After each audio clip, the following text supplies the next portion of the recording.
Hi everyone, my name is Vedarsh. I am from SP Global Solutions and my trainer name is Dinesh sir. Today we are going to discuss the topic about scope of a variables in JavaScript.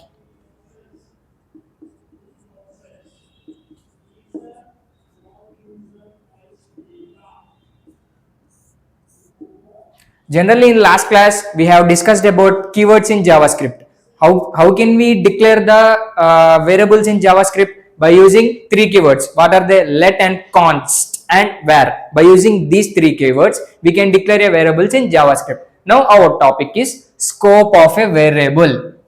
This topic is completely based on our three keywords, which is nothing but where, let, const. So the first one is where.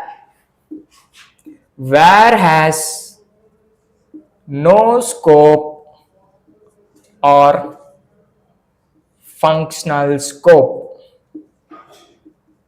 So simply where has no scope or functional scope. For example,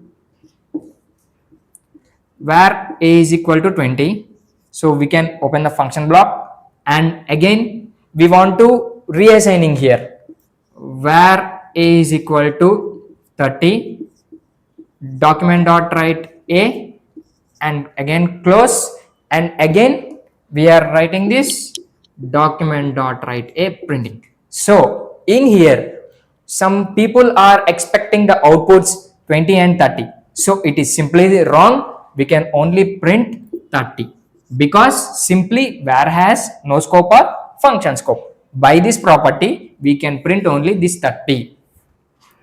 So and the last point is remaining two keywords. What are they? Let and const. So simply let and const having block scope.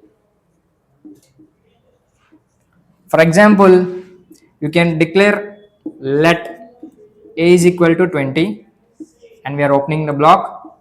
Let a is equal to 30, document dot write a and again document dot write a. So simply we can print 20 and 30 because let and const having block level scope. Thank you.